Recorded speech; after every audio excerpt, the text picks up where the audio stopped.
You're listening to the IB4E Coaching Podcast.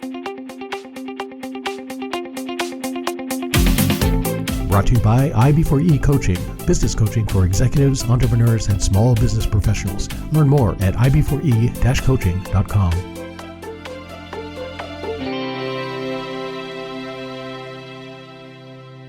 Hey, Coach Harlan here. Welcome back to the podcast. Hope you're having an outstanding week. I'm having a great week, and I'm excited to introduce you to my guest today. Please help me welcome Janneh Wright.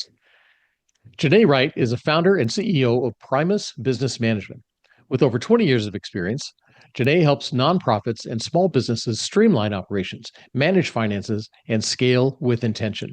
His company acts as a back office partner, handling everything from HR to compliance so leaders can focus on their mission. Beyond his technical expertise, Janneh is deeply passionate about leadership development and creating more equitable, sustainable business ecosystems. Janneh, welcome to the program. Thank you for having me. Absolutely. 20 years. You don't look like you have 20 years of experience. You look very young, but I'm excited to kind of dive into this, learn more about what you've done, how you've done it. One of the posts you have on LinkedIn talked about your 3Cs model. Yes. Talk to me about that. Where did that come from and how did that start? Sure. So maybe about over the lifetime of the organization, we've always been working with back office services for organizations and trying to develop a way to really help business owners understand what we're doing and why we're doing it in a certain way. So we took some time to really think through that process. And that's where we realized this 3C thing was always ingrained in what we did. We just never had a name for it or a way to explain it.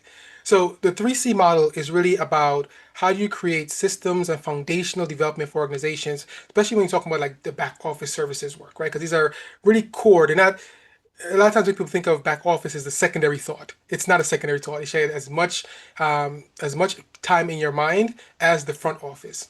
So the 3Cs really stand for compliance, culture, and consistency. And when we talk about this, it means like when we come into an organization, when you hire us to say, hey, I need help, the first thing we're going to do is look at your compliance, right? Because for me, no one wants the acronyms to call them, right? No DOL, no IRS. Nobody wants any of those people calling them on the phone. Right. So we look at those things. We look at all your financial, your HR things and make sure that you are completely in compliance with the state you're in and the state that any of your employees are living as well. And that is the foundation of the work that you do, because that's where every organization, if you want to have a strong, long life as an organization, compliance must be on top of mind. It's not just like that first 3 months or so when you're developing the company. Compliance is every year. Things change, new regulations. You need to make sure you're on top of it. So once we have that set up, right, we're pretty good on that. We start thinking about the culture of the organization, right? What is it that you believe in? What is it that your values are? How does that show up in your organization? So, and a lot of times people think it's just culture means do we go to after work at the happy hour or not? It's not about that. It's part of that, but it's not only about Part of it, yeah. right? So the culture about, how do we work together? How do we talk to each other? What is the requirements of everyone who works here? What are the background of the employees? What is the culture and the value you put into your hiring practices, into your management practices, into your evaluation practices? We help you devise and develop all that. And culture can be both just HR minded, but it's also in accounting and operations, right? Like how does a check get signed? As part of the culture. Who signs off on what? What's the threshold? So we help you design all those and put those into writing, because that's the next step of what is extremely important. It's not to keep in one person's brain. It has to be on writing. It has to, these are the steps that how we see our organization go from 1 or 2 people to 5 to 10 people. Because if the CEO is the main person as one person in a company, when it becomes 10 people, that becomes a bottleneck because everybody's coming to one person for information. So having that out is the last part of it is the consistency part. And technically it's the simple part, right? Do the same thing the same way, day after day, week after week, month after month.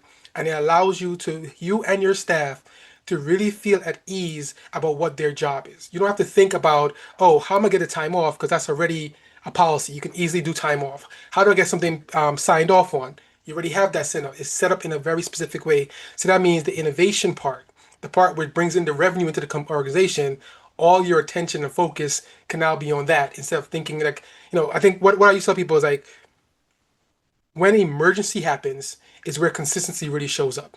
right? Yes, Because instead of you absolutely. spending 10 hours trying to figure out how to fix this, you go back to your policy and say, hey, we already know how to fix this. We do it the exact same way. So that's where the three C's came out. And as we put these things into organizations, we see how the organizations change from sometimes a lot of contention between people to everybody's being a little bit more harmonious. Everybody knows how to get things done, and everybody's now focusing on the growth and the development of the organization and not worrying about the back office things anymore. Nice. Love that. Yeah, I love what you say about culture. A lot of people think it's just the happy stuff, the fun stuff. How do we, celebrate birthdays and everything like that? It's like, no, that culture is the environment that your employees feel safe enough to say, I disagree, or I have a better idea. I want to do something different. Yes. Yeah, that's something you have to build. It doesn't just happen magically, right? Correct. Correct. So I also feel like very the cool. the idea of, especially with culture, and when I'm talking to new CEOs, like I need you to build your culture before you hire your first staff, because that staff member that you hire will build the culture for you if you don't do it first. Right. Exactly. If you don't have a nice culture already started, they're going to come in, and it's like adding a drop of color to water. Yes, Little by little, it changes the complexion of the water, right? These exactly. people that you bring in, if they come in with a very strong personality, or they come in from a different organization that has a different value system, core Yes, values, they're going to change your company, and you won't exactly. even know it's happening. Yeah, Yes, that's the scary part. that is a scary thought. All right, awesome. All right, I want to dive into all this, learn more about Primus, some of the things you're working on right now. Um, But before we get started, I've got 10 questions I like to ask each one of my guests. Now, listeners know these are the questions made famous on the TV show Inside the Actor's Studio, where the host James Lipton asks these same questions of his Hollywood guests from TV, film, and stage. And I figure if they're good enough for the Hollywood elite, they're certainly good enough for my guests. So, Correct. Janae, 10 questions for you, sir. Question number one: what is your favorite word? Dad, Nice. I have two daughters, and when they start saying those words, it really every time look, I'm smiling now just thinking about it. Yep. It's a great word. It really makes you, especially Father's Day was right just around the corner. So it literally lights me up when my kids need me and they call me. So that is definitely my favorite word. I've got a daughter too. I know exactly what you're saying. Absolutely. Question two: what is your least favorite word? Ignorant. Mm, I don't think anyone is really ignorant, right? They just don't know something. I think people use that word in such a derogatory term when it's not. I don't think it was meant to be, right? I think it's supposed to be just mean that you don't know something. But I think people use it as an insult all the time, and I don't like when people say they're ignorant of or they're like not smart or they're stupid. It's like they just don't know that, right? We go to school for a lot of information, and we were all at one point ignorant of something. So I don't like when people exactly. use that against each other. It really annoys me. Nice. Nice. All right. What turns you on? Besides my wife, let me think. Confidence. Confidence. I think people who know who they are and not really worried about what other people are, I think is really awesome. I love that. Nice. All right. What turns you off? Um, what's the word I'm looking for? Conceit. Right? I think in the same way, you know, we're all at different levels in our lives, right? I am not better than anybody because of what I've accomplished. I'm just good at what I do, right? I always tell people like, I'm not better than you. I just did my thing. You can do what you have to do, Mhm. and we could all be great at different things. But to be that conceited of like, oh, I'm the best in the world. No, you're not. You just haven't seen the person who could beat you yet. That's all Right. that means. You just haven't met them. Yeah, Exactly. exactly. Very cool. All right. What sound or noise do you love? That's awesome. Sound or noise that I love. Baby's laughing. I'm Mm. beyond the baby year, so that's done. But I was in a restaurant a couple days ago, and there was a baby behind me, and they started laughing, and everybody in the restaurant turned to watch this kid. Oh, yeah. Right? It's Yeah. a really joyous sound. Like they're so happy. It's like it's a beautiful sound. Nice. I like that. All right. What sound or noise do you hate? Um, that like screechy s- nails on a chalkboard like that, like Mhm. or better yet, the two metal pieces touching each other. Yeah. That I can't. Yeah. That. and my teeth start to hurt. I can't stand it. Exactly. Exactly. All right. Question 7. What is your favorite curse word? So it rhymes with tuck, right? I think it's the first thing, like when something happens wrong, that's the first thing I'm like, This first thing comes to mind. Yep. All right. What profession other than your own would you like to attempt? ooh, my family probably laugh at this, but I like building things, right? Maybe carpentry, maybe mechanic.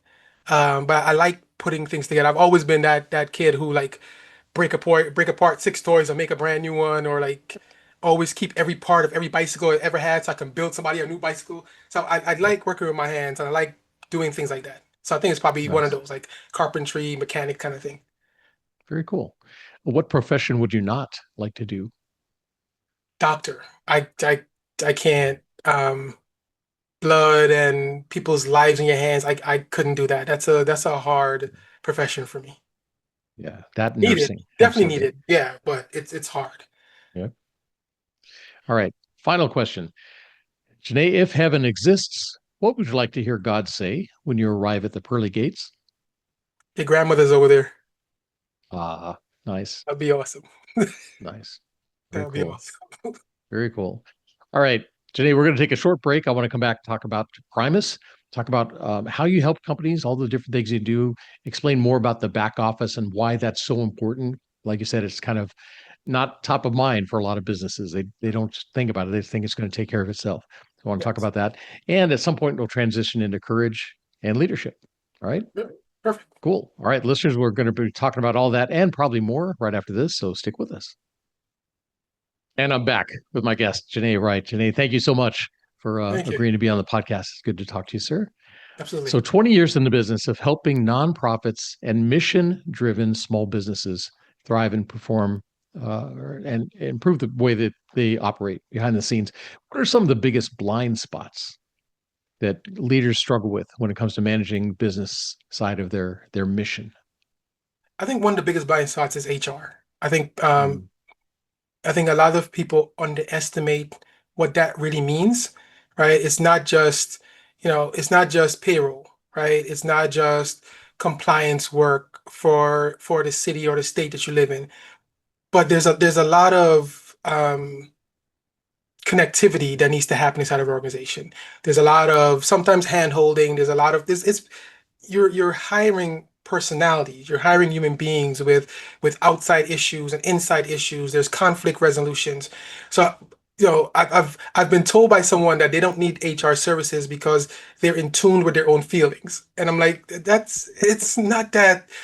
I mm, understand what that means, but there's so much more to HR than just compliance and payroll, right? If you're honest with it and you look at your balance sheet, in most companies, right, payroll is the highest expense in your organization. You want your employees to be happy, content, and productive.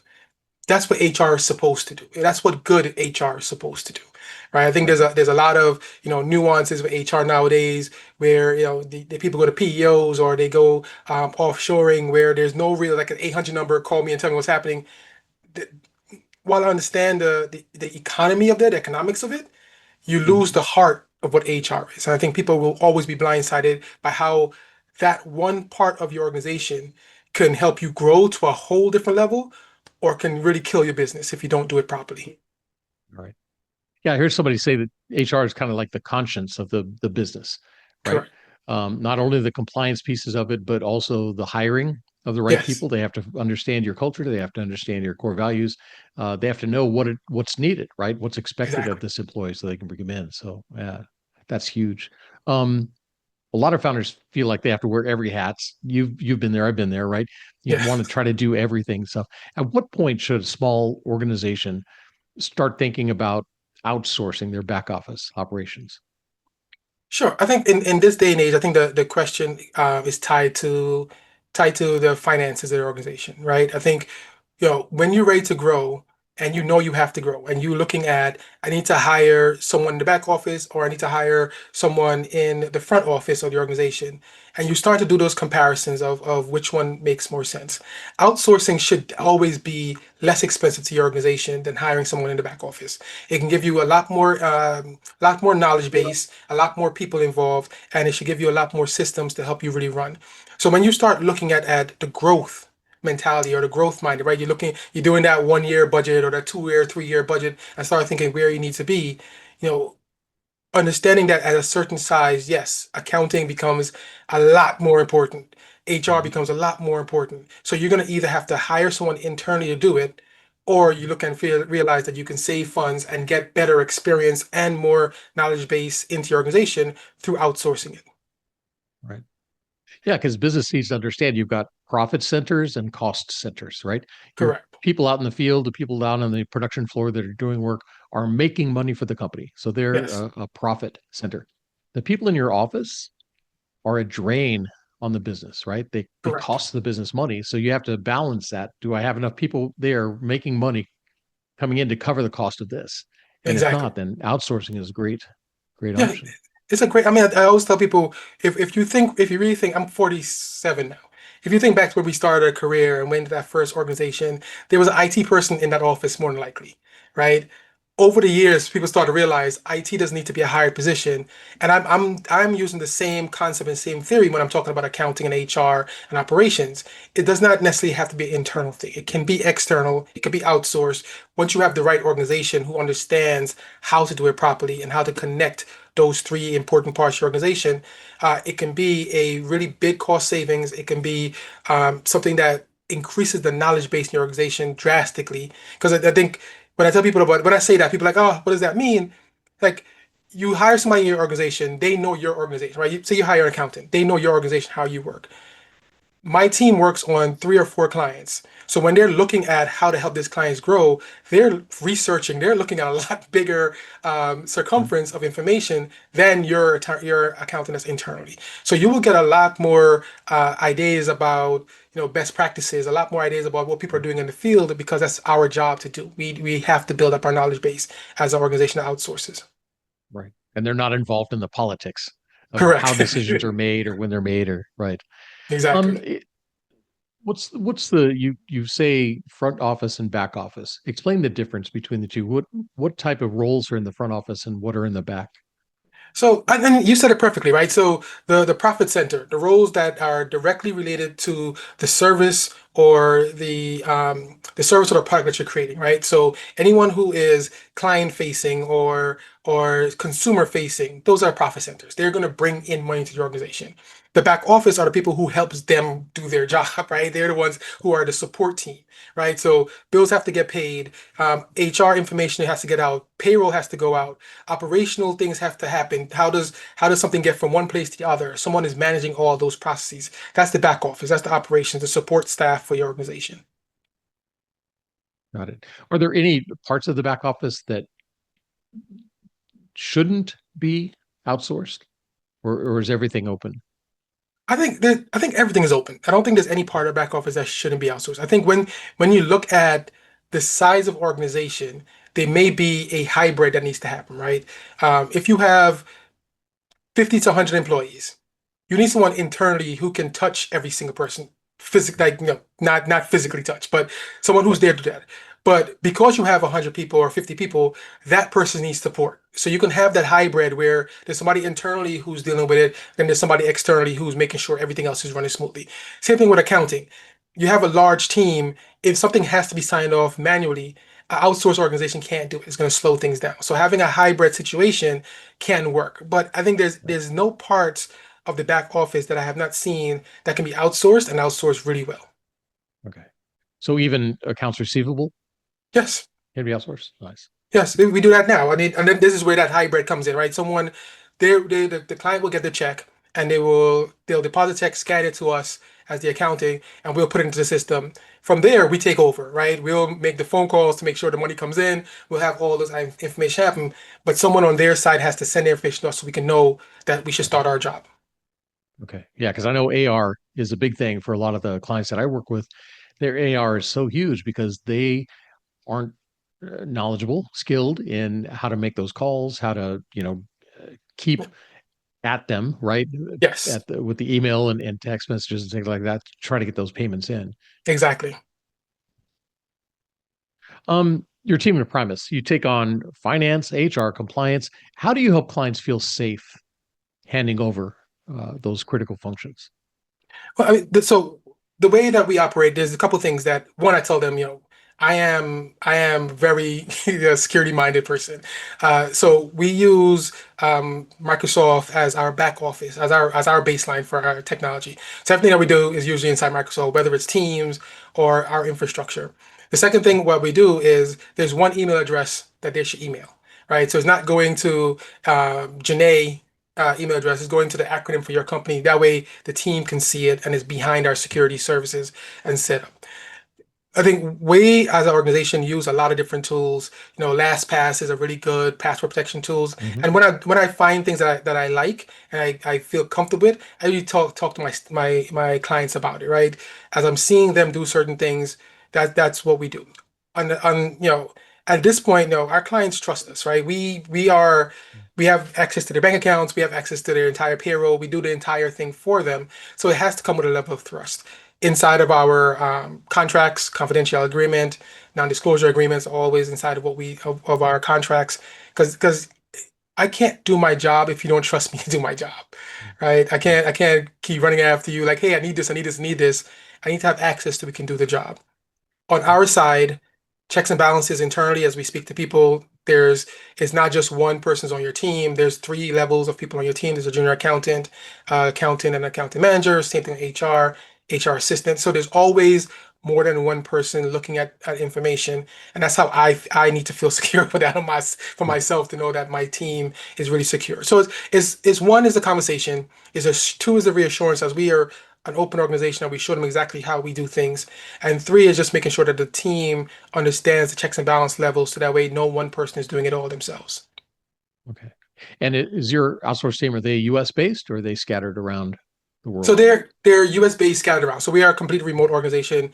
The leadership, most leadership are in the US. We do have an admin team in Guyana where I was born.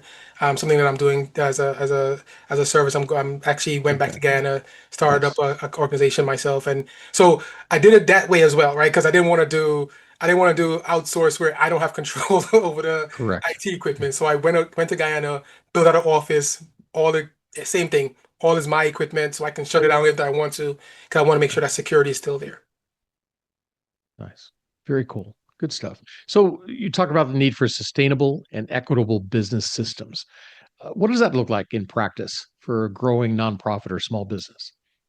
So, it's hard to watch and read all of the statistics of how businesses are run, right? There's definitely a gauge where smaller Black, Hispanic organizations get a lot less attention from banks and Hmm. from organizations. Like the fact that New York State has to have a mandatory 30% of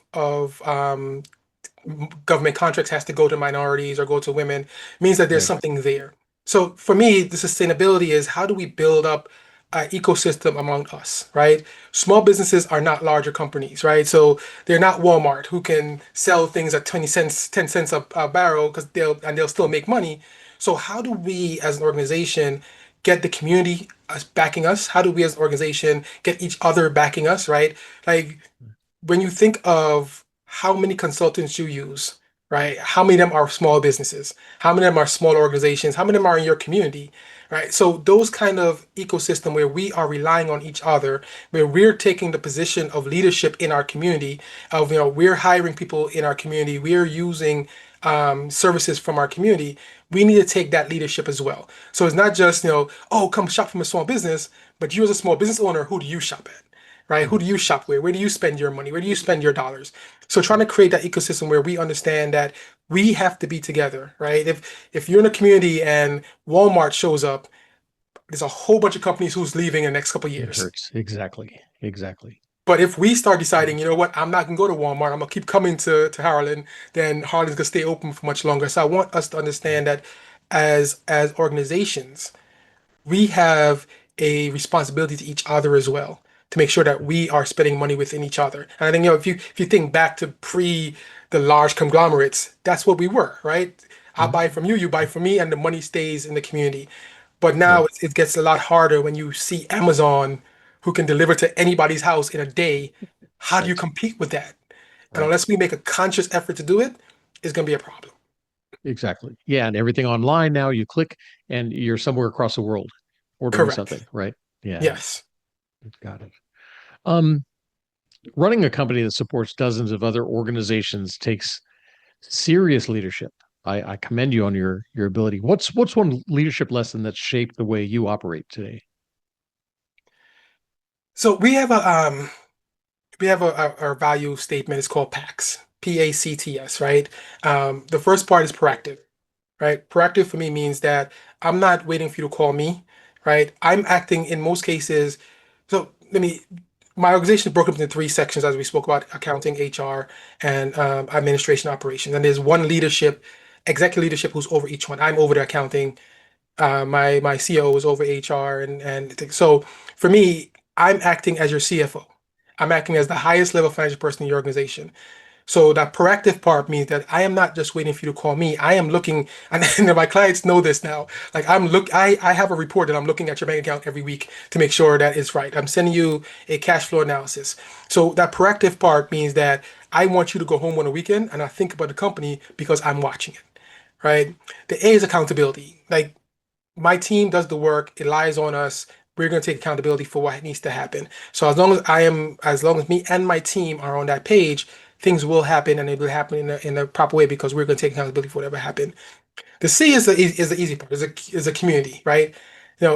One of the greatest compliments that I've gotten from one of my clients is that they forgot the statement that they made out loud at a conference was, sometimes they forget that Primus is not part of their company, right? Mm, Because we're so nice. ingrained in everything we do. Like, they can call me, we call them, we show up, we're at their events. So building a community is an important part of that leadership. Because I think, I need, like, and we back to your last question. I need you to trust that we are here for you, and this is not just, hey, cut me my check, let me go home and do what I gotta do. But we are really invested in your success and in your growth. So for the leadership, for my leadership style, these are things that are important to me, right? And I pretty much try to push this on my staff to understand, if this is important to me, this needs to be important to you, and how we treat our clients. And the last two is, like, just about, the transparency part. Like I said, we show them everything that we do. Like, we don't hold anything back. It's not a situation where I need to hide something from you. So I'm gonna show you everything that I'm doing. And the last part is just stewardship, right? And that stewardship is that, we are in this with you, right? We're the stewards of your finances. We're the stewards of your Mhm. HR. So you can really rest assured that we're gonna do it properly and do it really well for you. So when we talk about the leadership style, these are things that I had to build out and put them down on paper. I think that's extremely important, that you have to Mhm. see it and read it over and over again so it becomes part of your own culture, your nature, and how you work and how you manage things as you go ahead. Perfect. I love that. Very nice. And you talk about the different reports that you help generate and look at to make sure the company is running efficiently on the financial side. Um, do you ever do like any industry comparisons to see how they're working within the industry and if they're low in some areas and kind of help them because that operations is huge, right? Operations like Yes. 80-85% of every business. If there's something that's not quite right, the company could be losing money. Do No, you absolutely. step in and help them with that? Yeah, absolutely. We're always looking at comparisons to other organizations, especially now, with a lot of the changes that's happening in the government. Understanding where other business owners are in the world, how their mentality and how they're thinking is important. Understand what tactics are being used by others to help mitigate some type of issue is important. So as we are, those stewards of your systems, we're looking at the universe and saying, okay, here's what's happening, here's what's about to happen. And, again, there's like, you bring the finance into HR and you start thinking always forward looking, right? So something happens in, one of the things that we say in New York, something happens in California, we got 6 months before it hits us. So let's know what they're doing so we can start planning for it here, because it's going to come regardless of what it is. Nice. So we start looking at things in that way of looking at not just industry, but what's going to happen politically? What's going to happen with environmentally? What's going to happen internationally that can affect this organization, that can affect our clients? And then we start telling them about it. Like, hey, here's what I saw. What do you think about it? And we have conversations about it, right? If because coming from two different lenses of me being a straight business person and them being Right. more the business minded in their business side, let's talk about it, right? Because it's important for them to hear what their CFO or what their CHRO is thinking. That way they can make the best decisions for their organization. Sure. Yeah, that perspective that you have that they may be missing because they're so ingrained down in the weeds of the day-to-day Exactly. business. Yeah. Nice. Um, what's something you believed in early in your career about business management that you've completely changed your mind about? That is easy. uh, let me see. What's something that I believe in? It's a good question. It's hard for me to come up with a thing right now, but I think when I first started this organization, I think what I thought about the idea of business owners versus back office of like the entrepreneur spirit, the thing that makes people want to do this is always about their focus on the product or service. What I've learned is that not everybody is that monocentric, right? So a business owner who does say my nonprofit, a business owner who's in the world to help teach people how to be culinary arts, the reality that they also have a finance degree is important, right? The business owner who runs a dance studio, the reality that they have a marketing degree is also important. So it's not that they don't understand the business side of things as a whole, is that you need to understand where their strengths are, and then we adapt to that, right? So it's not really that monolithical thing where they're just skills tradesmen.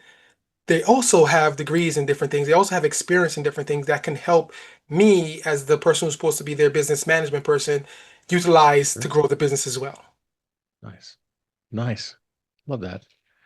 All right. If you could give one piece of advice to a nonprofit founder who feels overwhelmed by the operational side of things, what would it be? Rely on your team. Rely on your team, grow your team, train your team, right? There's no way in the world that you could do this by yourself. There's nowhere in the world that you need to do it by yourself. And your growth and your success relies in those around you, right? I think I forgot the name of the person who first said it, but if was it the code is if you are the smartest person in the room, you need a new room, You're in the wrong room. right? So I think it's the same mentality of like the people around you are supposed to help you build up. You are the visionary, you are the programmatic focused person. You can't do it all yourself, and the people around you is what's going to help you get their best, right? And and then there's that with outsourcing, that level of experience goes to a different level. So but the people around you is what's going to help you succeed, and trust them. That has to Trust. be another part of it. You have to trust them. You have to really understand who you're hiring, know what you need, and trust them. I think that's a really important part of that. Nice. Yeah, absolutely. I trust. It's more. It's one thing to turn over a task or something to someone. You have to trust they're going to do it. You can't keep your hands on it. You can't hold the strings, right, and drive it. Then you have two people doing the job, and that's not. Exactly. You hire people for their skills and abilities. Let them use those skills and abilities to do what they're there to do. Exactly. Awesome. Let's talk about courage. Where did you find the courage to create Primus, to step out? Because I assume you had jobs before and you Yeah. worked up to this point. You said, I'm going to do this on my own. Where did that courage come from? I think it's I was so Primus is 20 something years old. Um, about 10 years ago is where Primus trajectory went crazy. And there's a picture of me online holding my daughter who's now 10, right? Uh, I think that is what made Primus where it is today, right? The idea of I have a child, I have a female child at that, right? In this world, I need to do something to make this world a better place. I can do something to make sure that some of the inequalities that happens when it comes to businesses, when it comes to communities, um, gets alleviated as much as possible. But I also think of staying in your lane is also part of my mantra.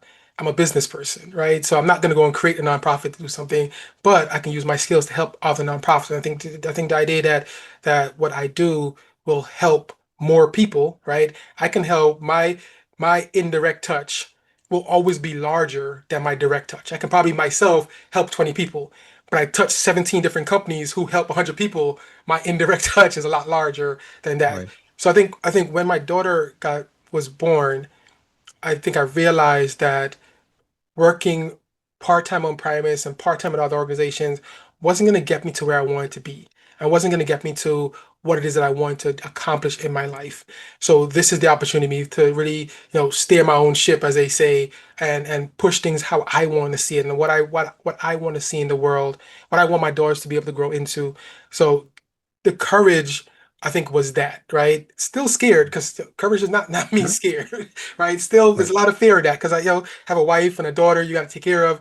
It's still a lot of fear, but I think the long-term vision of me controlling my own destiny and me controlling the way I see the world and how I can affect the world, I think that pushed me over the edge of I got to go do this.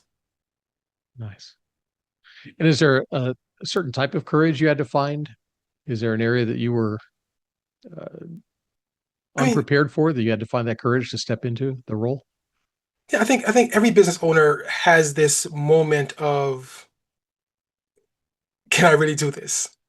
Right? I think every business owner goes through this lack of, or doubt, I guess is what it is, right? They go through this doubt, like, am I really capable of doing this? And I've been saying that for 20 years. I was talking to another business owner a couple of weeks ago, and I'm like, and she was saying the same thing, like, can I do this? Can I do this? I'm like, one, you've been doing this for 5 years already, so yes, you can do this.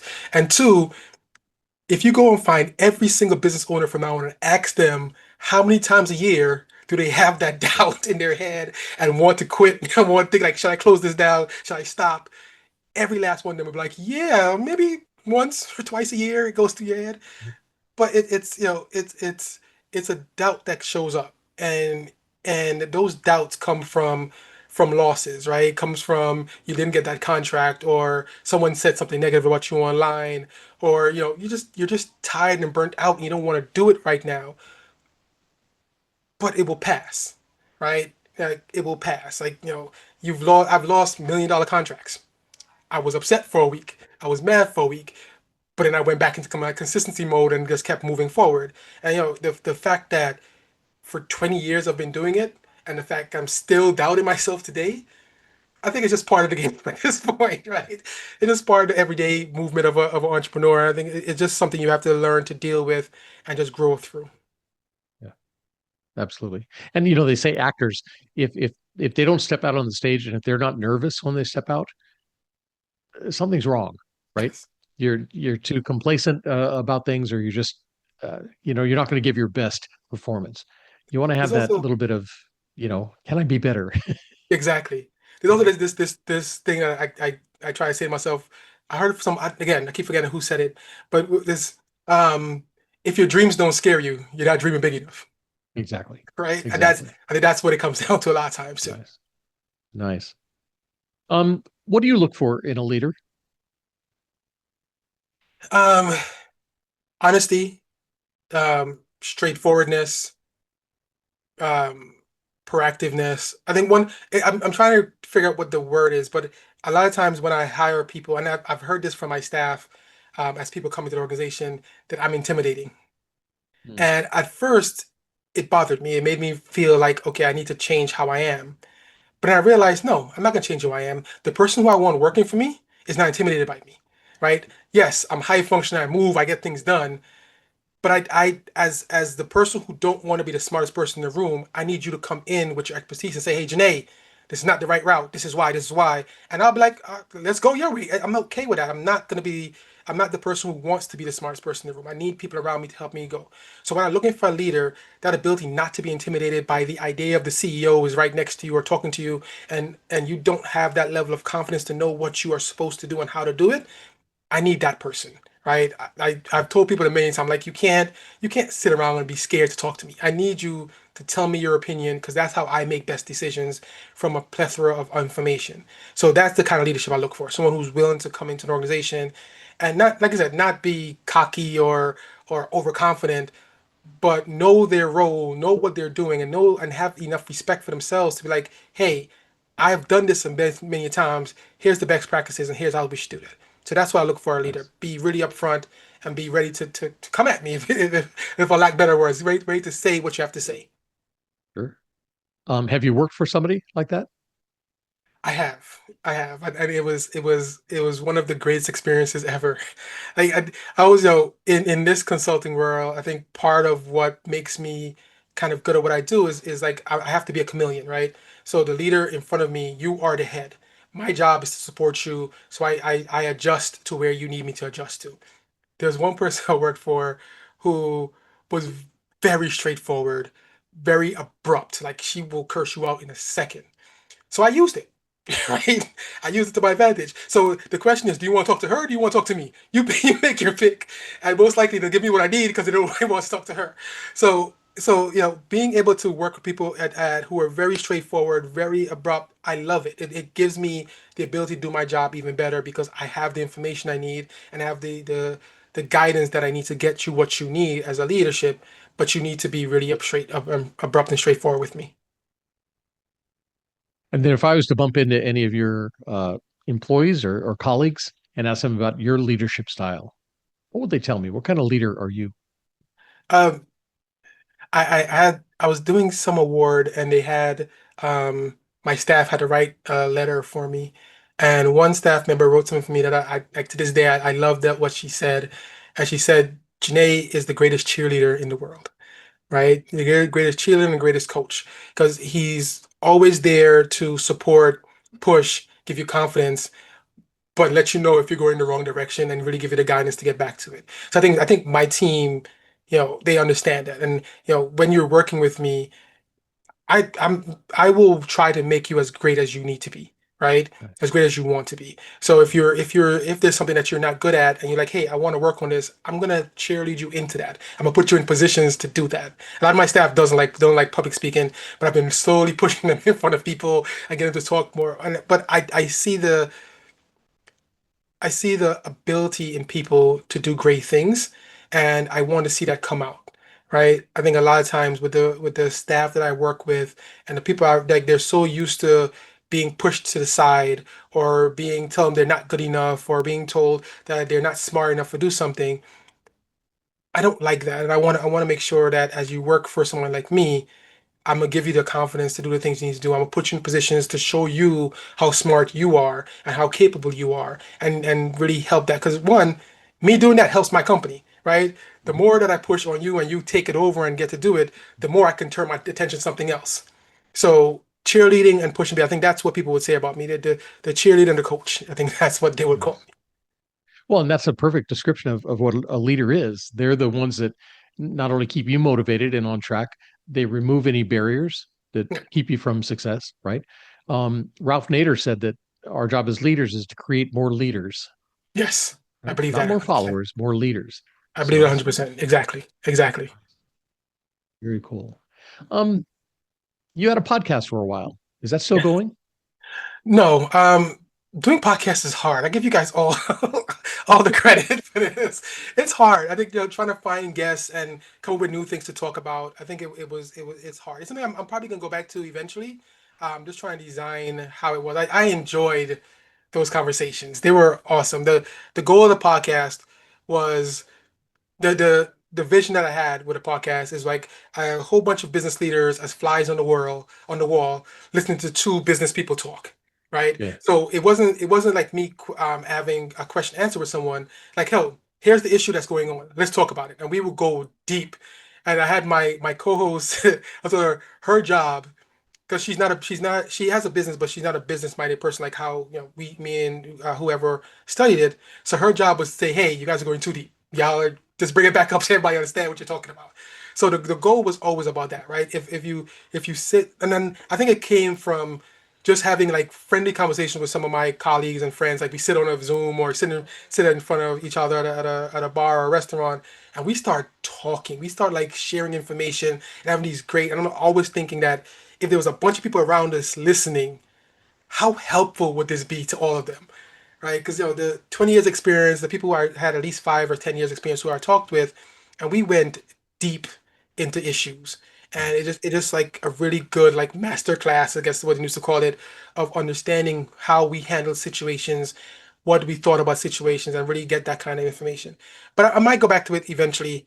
But I said it's a job just to run a podcast by itself. It is, but it's fun. Like you said, I enjoy all the conversations, the Yes, things I learn every time I'm on the podcast with somebody, I learn from it. So yeah. Yeah, I hope you absolutely. pick it back up again. Yes, You guys did good job. Good conversations. thank you. Very cool. All right. Well, hey, this has been awesome. Janneh, thank you so much again for being on the podcast. If people want to learn more about Primus and find out all the things you offer and stuff, how can they do that? What's your website? Sure. The website is Primus Co. So www.primusco.com. So primusco.com. Primus.com. Got it. And are you active on LinkedIn? Yes, absolutely. Always active. Yes. Very cool. All right. I will make sure that those links are in the show notes. Listeners, hope you guys are taking notes. A lot of good information here. Yeah, if you have any questions about your back office, talk to them, Yes. because that is a huge piece of your business. And like I said, we said during the podcast, a lot of businesses don't think about it. They think it'll just kind of take care of itself. And yeah, it needs Yes. attention too. Yes. Needs attention Absolutely. just like everything else. So yeah, definitely check out Primus. Um, and share this episode with your family, friends, colleagues, and stick around because there's always more coming. That's it for me, Coach Harlan, saying so long for now.